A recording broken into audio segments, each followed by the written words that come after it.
L'étude de la première épître aux Corinthiens. Je rappelle que l'église de Corinthe a été fondée par l'apôtre Paul dans les années 51 ou 52. L'apôtre Paul a séjourné assez longtemps dans cette ville qui était une ville célèbre, une ville riche, une ville très importante. Et puis, il a quitté cette église et a continué sa tournée d'évangélisation, et c'est d'Éphèse qu'il écrit ce qui est devenu notre première épître aux Corinthiens. Cette épître a été écrite entre 55 et 57 de notre ère. Il a écrit cette épître pour plusieurs raisons. D'abord, pour répondre à des questions que les Corinthiens lui ont adressées, par une lettre et par le moyen de messagers, mais aussi pour mettre de l'ordre dans une église où se manifestaient de graves débordements moraux et théologiques, de vie chrétienne. L'apôtre Paul écrit cette épître pour faire régner, pour ramener l'ordre au sein d'une église importante. Et c'est pourquoi cette épître aux Corinthiens aborde de si nombreux sujets, des sujets tout à fait différents et très souvent indépendants les uns des autres, mais des sujets de la vie pratique, de la vie de l'Église, et ce qui fait de cette épître un véritable manuel de morale, d'éthique chrétienne. Dès l'introduction, il rappelle l'origine de son apostolat.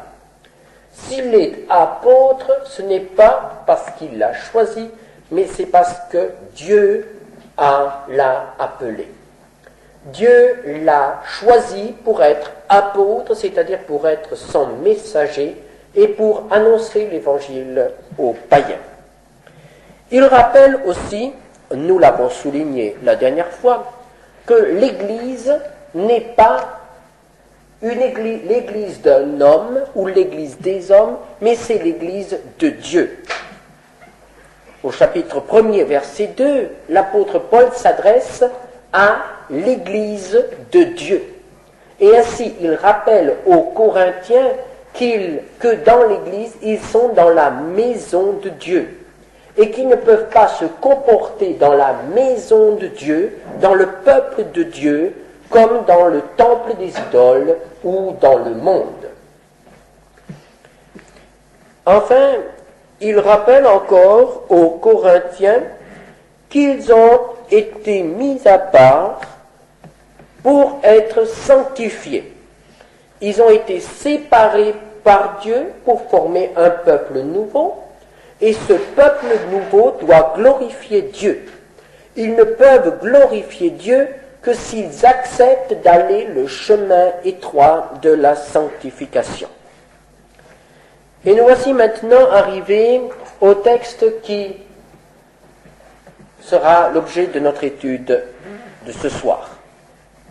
1 Corinthiens 1, versets 4 à 16. Dans ce texte, nous l'avons entendu, l'apôtre Paul commence par remercier Dieu.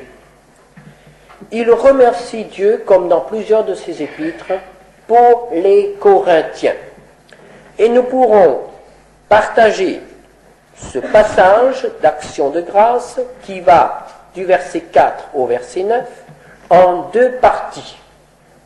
L'apôtre Paul rend grâce à Dieu pour ce qui a été fait et il rend grâce à Dieu pour ce qui se fera. Voyons tout d'abord la première partie. L'apôtre Paul rend grâce à Dieu pour ce qui a été fait. Au verset 4, « Je rends à mon Dieu de continuelles actions de grâce à votre sujet. » Et là, nous devons nous arrêter. En effet, nous avons bien lu. J'espère que chacun d'entre vous a lu l'Épître aux Corinthiens. Et s'il ne l'a pas lu cette semaine, il l'a lu à un autre moment. Mais l'Épître aux Corinthiens ne vous est pas inconnu. Les Corinthiens ne vous sont pas inconnus. Vous savez ce qui se passait dans cette église. Et cette longue épître aux Corinthiens qui a été suivie d'une deuxième épître aux Corinthiens, et nous savons qu'il y a encore eu 2 autres épîtres qui ont été écrites, une avant la première et une avant la deuxième, donc il y a eu 4 épîtres aux Corinthiens, et toute cette correspondance s'adressait à une église qui était plutôt une source d'ennui et de soucis pour l'apôtre Paul.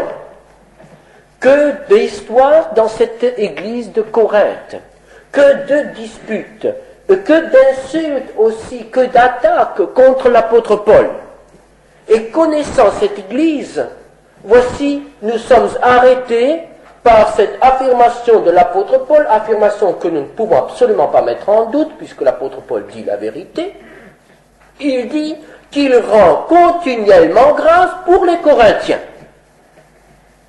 Alors ça nous étonne. Rendre grâce pour les gens qui lui causent des ennuis. Rendre grâce pour les gens qui déshonorent le nom de Dieu dans toute une région. Et nous savons à quel point un mauvais témoignage des enfants de Dieu peut être un obstacle à l'évangélisation. Si toutes les églises fondées par l'apôtre Paul avaient été dans la situation de l'église de Corinthe, l'évangélisation du monde aurait été sérieusement compromise.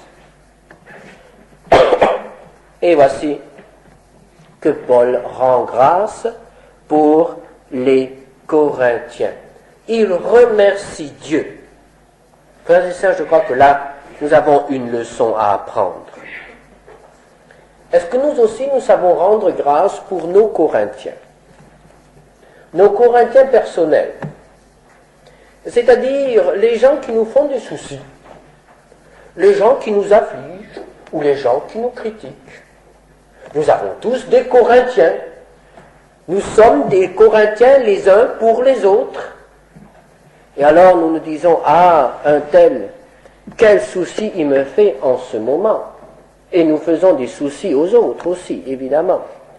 Et peut-être que vous avez dit cette semaine, ah, ce monsieur Molinengo, qu'est-ce qu'il me fait comme souci? Qu'est-ce qui me cause comme ennui? C'est très possible, ça ne m'étonnerait pas. Mais alors, est-ce que nous avons trouvé la force de rendre grâce pour les Corinthiens? Est-ce que nous trouvons la force de remercier Dieu pour nos frères? Eh bien, comment trouver cette force? Je sais, ce n'est pas facile. Comment trouver la force pour remercier Dieu pour les Corinthiens? Eh bien, l'apôtre Paul pouvait remercier Dieu parce qu'il ne regardait pas aux Corinthiens eux-mêmes. Il ne regardait pas à la situation dans laquelle il se trouvait. Il ne regardait pas non plus à tout ce qui pouvait se passer là dans cette église. Mais il remerciait Dieu pour l'œuvre accomplie par Dieu. Et il se souvient de ce que Dieu a déjà fait dans cette église. Il se souvient de ce premier jour où il est venu à Corinthe, découragé, et où il a eu devant lui une ville plongée dans le paganisme, dans l'idolâtrie et dans la dissolution des mœurs. Oh, quel péché, quelle impudicité dans cette ville de Corinthe. Cela était devenu proverbial. Et l'apôtre Paul s'est demandé, mais est-ce que mon message, est-ce que l'évangile tel que je l'annonce va être accepté par ces intellectuels ou par ces dissolus, par ces libertins? Est-ce que mon message va être accepté? Et il a fallu que Dieu envoie une vision à son apôtre pour que l'apôtre soit encouragé. Et Dieu lui a dit, parle, parle, ne te tais point, j'ai un peuple dans cette ville. Et en effet, un peuple s'est dégagé des hommes et des femmes ont quitté leur péché, leur vie de péché, ont quitté leurs idoles et sont venus adorer le Dieu vivant, le Sauveur et Seigneur Jésus-Christ. Et il a vu se former une église dans cette ville de Corinthe, et il a vu Dieu accorder des dons à ces chrétiens de Corinthe, et il les a vus faire des progrès. Et voyez-vous, c'est cela qui le réjouit, et c'est pour cela qu'il rend grâce, et c'est ce qui lui donne l'assurance que Dieu ira jusqu'au bout, comme nous allons le voir dans un instant. Frères et sœurs, si nous voulons pouvoir prier pour nos Corinthiens, quels qu'ils soient, il faut regarder à ce que Dieu a fait pour eux, au chemin qu'il leur a fait parcourir. Il ne faut pas regarder à la situation dans laquelle ils se trouvent maintenant, mais Dieu a commencé une œuvre en eux et Dieu l'accomplira, Dieu l'achèvera. Et c'est pourquoi nous pouvons rendre grâce, c'est pourquoi nous pouvons nous réjouir. Et l'apôtre Paul, s'il a pu remercier Dieu, non pas une fois ni deux fois, mais continuellement, c'est parce qu'il a regardé à Dieu et à son œuvre dans Corinthe, c'est pour cela, et non pas aux Corinthiens eux-mêmes. Apprenons, frères et sœurs, à considérer dans nos frères et dans nos sœurs l'œuvre de Dieu. Comme nous avons eu l'occasion de le voir un matin en étudiant la première épître de Jean, apprenons à aimer l'œuvre de Dieu dans notre frère. Et lorsque nous aimerons l'œuvre de Dieu, lorsque nous aimerons la nouvelle créature dans notre frère, nous pourrons aussi supporter les petits travers de son caractère ou les petites choses qui peuvent encore nous arrêter maintenant. L'apôtre Paul, en considérant cette église de Corinthe, reconnaît qu'elle a été comblée. Il le leur rappelle. En lui, vous avez été comblés de toutes les richesses qui concernent la parole et la connaissance.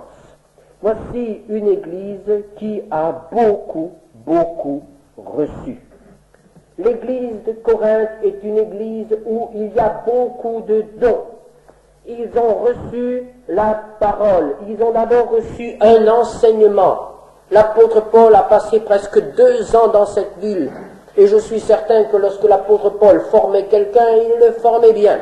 Et il donnait un enseignement qui avait de la valeur, qui était une véritable richesse. Donc cette église de Corinthe a reçu l'enseignement du plus grand des apôtres pendant près de 2 ans. Ils ont reçu la parole, mais ils ont aussi reçu la connaissance, c'est-à-dire ils ont reçu de Dieu la capacité de saisir les choses spirituelles. C'est un don. Il y a des gens qui sont enseignés toute leur vie et qui ne comprennent jamais rien, et qui ne vont pas au-delà d'un certain ABC de l'Évangile. Mais pour les Corinthiens, ce n'était pas le cas. Les Corinthiens ont reçu la parole et les Corinthiens ont compris la parole. Et il nous est dit ici, au verset 7, il ne vous manque aucun don. Et nous savons que les dons du Seigneur sont multiples, sont nombreux. Et nous pouvons nous imaginer ce qu'était cette église comblée des dons les plus divers, des dons spirituels les plus divers. Il y avait de tout dans cette église. L'apôtre Paul dit, il ne vous manque rien. Vous avez été comblés. Vous avez reçu toutes les richesses. Mais si nous regardons attentivement, nous voyons qu'il manque quand même quelque chose. Je ne sais pas si vous l'avez remarqué. Et il est toujours bon, en lisant une épître, de la comparer avec d'autres épîtres. Ainsi, comparons avec une épître que nous connaissons déjà, la première épître aux Thessaloniciens. 1 Thessaloniciens. Par exemple, 1 Thessaloniciens 1, verset 3. L'apôtre Paul rend aussi grâce à Dieu. Et il dit pourquoi il rend grâce à Dieu quand il pense aux Thessaloniciens. Alors, voici ce qu'il dit. Nous rappelant sans cesse l'œuvre de votre foi, le travail de votre charité et la fermeté de votre espérance en notre Seigneur Jésus-Christ, devant Dieu notre Père.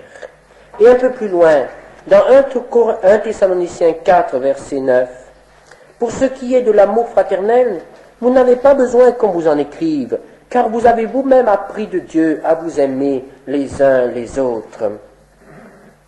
Pour l'église de Thessalonique, l'apôtre Paul pouvait remercier pour d'autres choses. Il remerciait pour l'amour, remercier de trouver dans l'église la foi, de trouver dans l'église l'espérance, de trouver dans l'église ce zèle pour répandre la parole de Dieu. Alors que chez les Corinthiens, ce n'est pas du tout le cas. Chez les Corinthiens, il doit leur dire, vous avez reçu tous les dons. C'est-à-dire, Dieu vous a comblé. Tout ce que Dieu pouvait faire pour vous, il l'a fait. Et maintenant, et vous? Dans l'église des Corinthes, l'apôtre Paul ne peut pas dire, et vous, vous l'aimez. Et vous, vous le servez. Et vous, vous propagez l'évangile. Et vous, vous l'attendez dans l'humilité, dans l'espérance. Mais qu'est-ce qui manque à Corinthe? Corinthe a tous les dons, mais il manque le fruit. Ah, et c'est important. Il manque l'essentiel. Il manque le fruit. Dieu a tout donné à cette plante, à cette vigne qu'est l'église de Corinthe, mais il ne trouve pas de fruit. Il y a un abîme entre ce que Dieu a donné et ce que l'Église produit. Abondance de dons, mais peu de fruits. Frères et sœurs, est-ce que dans notre vie, il en est de même? Dieu nous comble. Oh, combien de dons nous avons reçus de Dieu. Combien de bénédictions il nous a accordées. Combien de moyens il nous a donnés pour le servir, pour lui obéir, pour porter du fruit.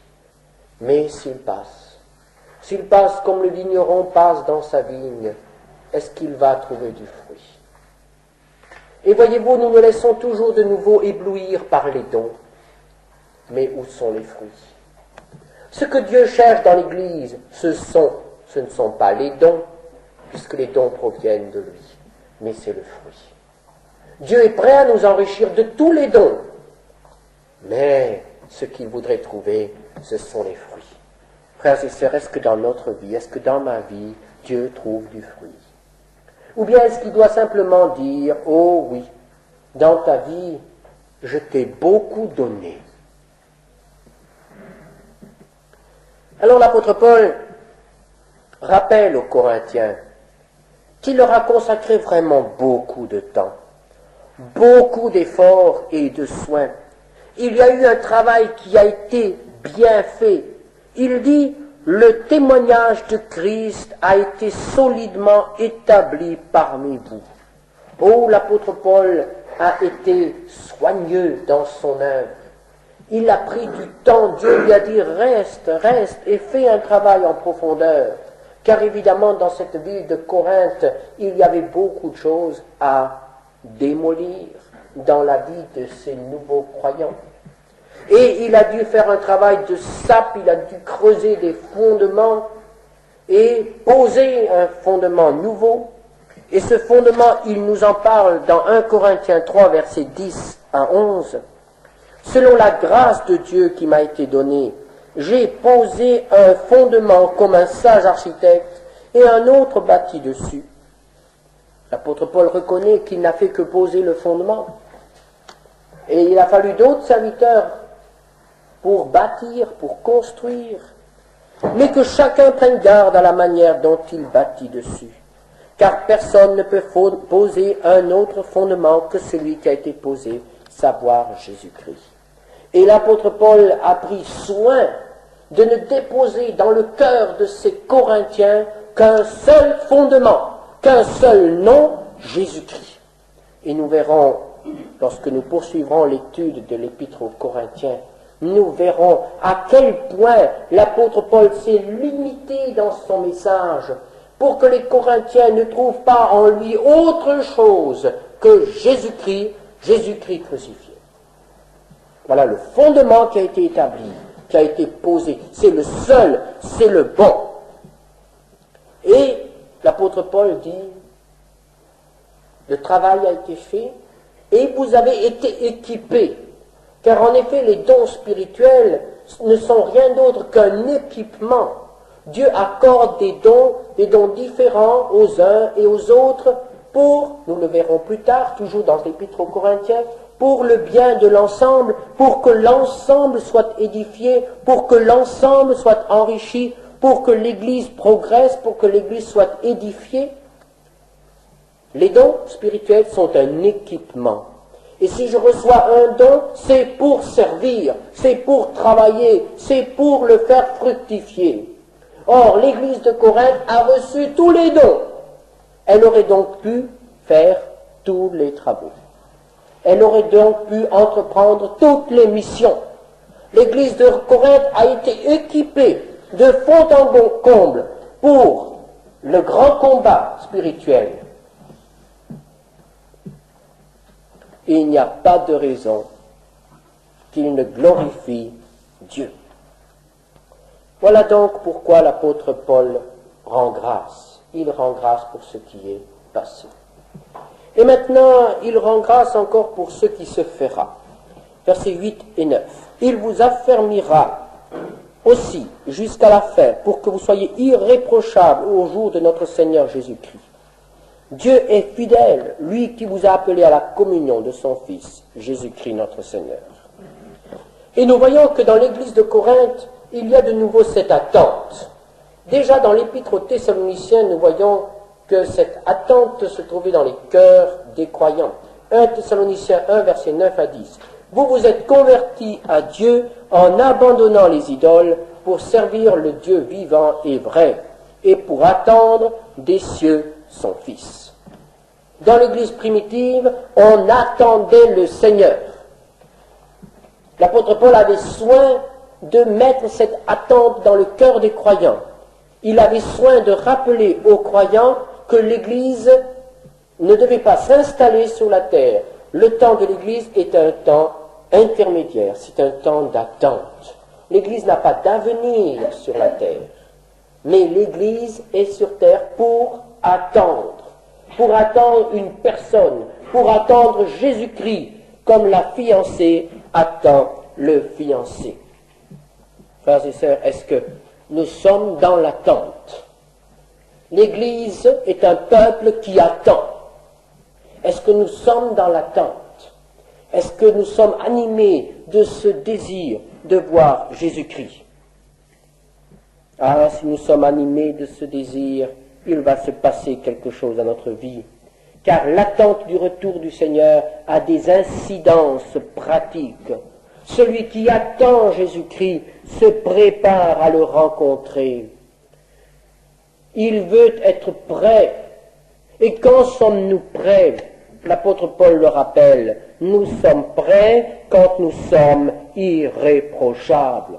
C'est-à-dire quand on ne peut plus nous faire de reproches quant à notre vie, quant à notre doctrine, quant à notre service.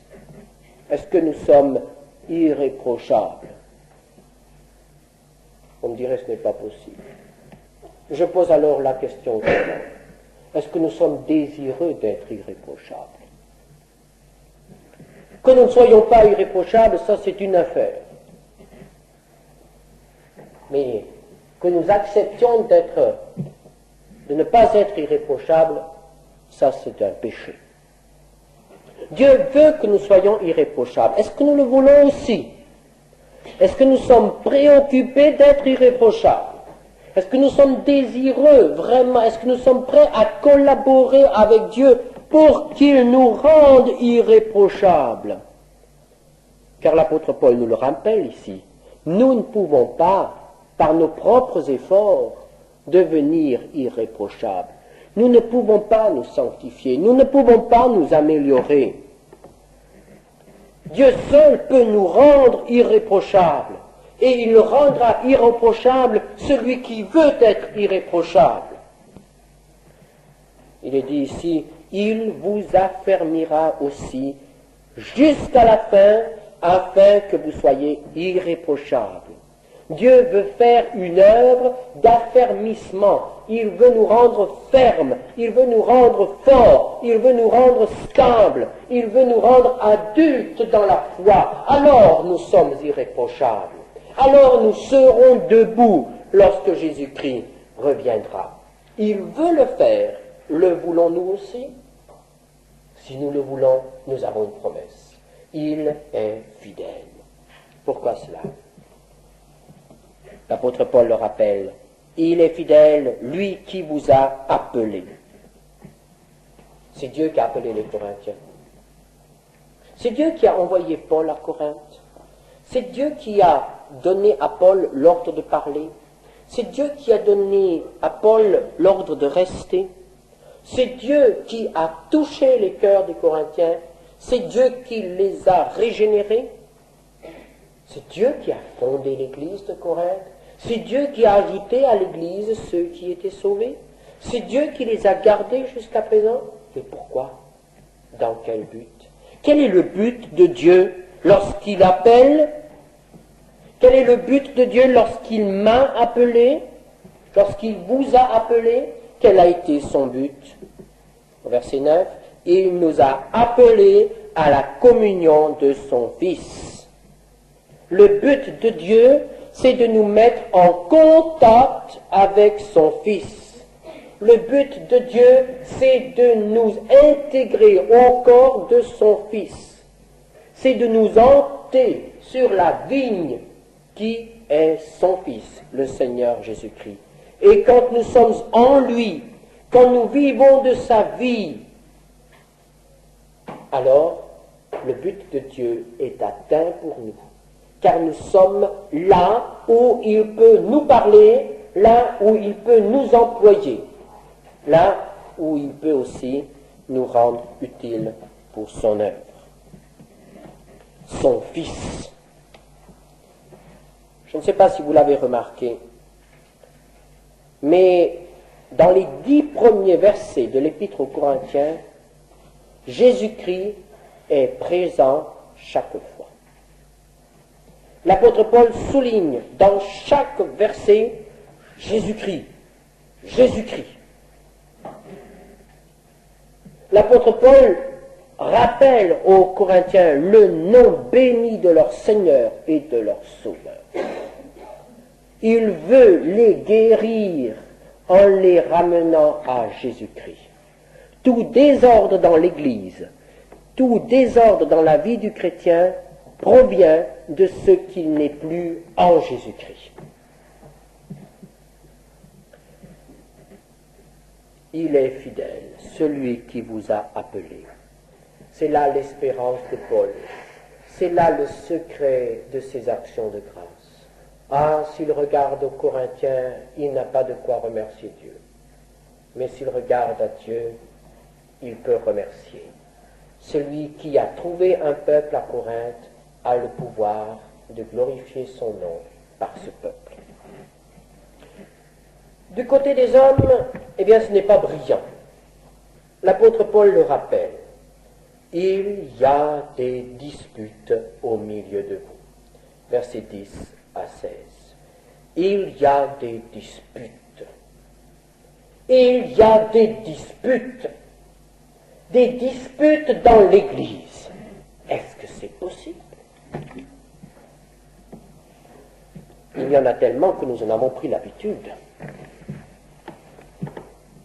Nous savons qu'il y en a eu tellement que cela ne nous étonne pas. Mais considérons les choses de la part du Seigneur. Des disputes dans l'Église. Il y a dans le corps de Christ des membres qui s'opposent. Il y a dans le corps de Christ des membres qui se séparent. Des disputes dans l'Église. Et pourtant, l'Église est formée d'hommes et de femmes qui ont été régénérés, pour lesquels Christ est mort, qui ont reçu l'Esprit de Dieu, un esprit d'amour, un esprit de paix, un esprit d'humilité, un esprit de vérité, des hommes et des femmes qui ont été unis par le Saint-Esprit en un seul corps, qui ont été rachetés chacun pour son compte par le précieux sang de Jésus-Christ, pour former un seul corps. Un corps dont la force du témoignage vers l'extérieur est précisément l'unité et l'amour. Et Jésus a prié en disant qu'il soit un afin que le monde croie. Des disputes dans l'Église. Frères et sœurs, est-ce que nous pouvons accepter cela? Qu'il y ait des disputes dans l'Église. Chaque fois qu'il y a quelque chose qui nous sépare de notre frère, ou qui sépare notre frère de nous, nous devrions être dans la souffrance. Et nous devrions laisser toute autre activité jusqu'à ce que ces choses soient de nouveau mises en ordre. Frères et sœurs, l'Église n'est pas un lieu propice à la dispute. L'Église n'est pas un lieu où doivent retentir les clameurs des uns et des autres. Et d'où provenaient ces disputes dans l'Église de Corinthe? Mais d'un esprit de parti. Les uns disent « moi je suis de Paul », les autres disent « moi je suis d'Apollo », le troisième « moi de Céphas », c'est-à-dire de l'apôtre Pierre, et les quatrièmes, qui ne sont pas les meilleurs certainement, disent « moi je suis de Christ, je suis plus que vous ». Que ce soit de Paul, que ce soit de Christ, que ce soit de Céphas, que ce soit d'Apollos, ces partis sont une honte pour l'Église de Corinthe. Les partis dans une Église. Et là nous voyons à quel point le cœur humain est tortueux et méchant. Il introduit un esprit de parti, un esprit qui est bon pour le monde, qui se déchire, qui se combat pour avoir la première place. Nous allons de nouveau avoir le spectacle dans ces prochains jours. Il y a des partis et on nous saoule, on nous assomme par tous les slogans des partis. Moi je suis de celui-ci et moi je suis pour un autre. Mais dans l'Église, frères et sœurs, il ne doit pas y avoir de parti. L'apôtre Paul y reviendra, mais aujourd'hui il reste à l'essentiel et il dit « Christ est-il divisé ?» Est-ce que Jésus est mort sur la croix pour former des partis? Est-ce que Christ est mort sur la croix pour que les siens se déchirent? Pour que les siens se combattent?